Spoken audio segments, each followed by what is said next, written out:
لله الحمد لله رب العالمين والصلاة والسلام على أشرف الأنبياء والمرسلين وآله وأصحابه أجمعين ৩৬ জুলাইয়ের বর্ষপূর্তিতে আজকের এই প্রথম বার্ষিকীর গণমিছিল পূর্ব আজকের এই সমাবেশের সম্মানিত সভাপতি চট্টগ্রাম মহানগর জামাতের সম্মানিত ভারপ্রাপ্ত আমির বিশিষ্ট পরিবেশ বিজ্ঞানী জনতা জনাব নজরুল ইসলাম ভাই, উপস্থিত আজকের এই সমাবেশের প্রধান অতিথি বাংলাদেশ জামাত ইসলামীর সম্মানিত অ্যাসিস্ট্যান্ট সেক্রেটারি জেনারেল কেন্দ্রীয় নির্বাহী পরিষদ সদস্য জননেতা জনাব মাওলানা মোহাম্মদ শাহজাহান সাহেব, উপস্থিত জামাত নেতৃবৃন্দ, শ্রমিক কল্যাণ নেতৃবৃন্দ, ইসলামী ছাত্র শিবিরের নেতৃবৃন্দ,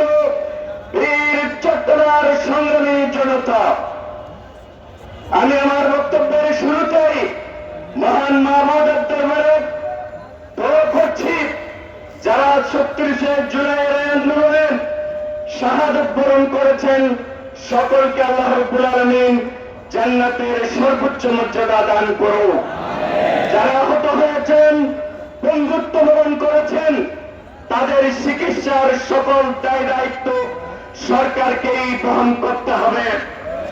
আমরা আজকে অত্যন্ত দুঃখের সাথে জানাতে চাই, বিগত ১৭ বছর আমরা রাস্তায় দাবি জানিয়েছি, নির্বাচনের পূর্বে দাবি জানিয়েছি, লেভেল প্লেইং ফিল্ড তৈরি করতে হবে, লেভেল প্লেইং ফিল্ড তৈরি করতে হবে। ফ্যাসিবাদের পতন হলো, এখন আমাদেরকে দাবি জানাতে হচ্ছে লেভেল প্লেইং ফিল্ড তৈরি করার জন্য। যারা এই ক্ষমতায় আছেন তাদেরকে বলতে চাই, অবিলম্বে নির্বাচনের পূর্বে লেভেল প্লেইং ফিল্ড তৈরি করুন। বাংলাদেশে আর কোন রক্তাক্ত পরিবেশ যাতে তৈরি না হয় সেই ব্যবস্থা গ্রহণ করুন। পিআর পদ্ধতিতে নির্বাচনের ব্যবস্থা নেই। বাংলাদেশের হত্যাকারী, হত্যাকাণ্ডের সাথে যারা জড়িত, দেশ বিদেশে যারা লুকিয়ে আছে, ইন্টারপোলের মাধ্যমে বিদেশ থেকে তাদেরকে ধরে এনে বিচারের ব্যবস্থা করুন। যারা এখানে লুকিয়ে আছে তাদেরকে বিচারের ব্যবস্থা করুন। আসুন, আগামীর বাংলাদেশ ইসলামের বাংলাদেশ, আগামীর বাংলাদেশ জামাতের বাংলাদেশ, এই আহ্বান জানিয়ে আমি কথা শেষ করছি।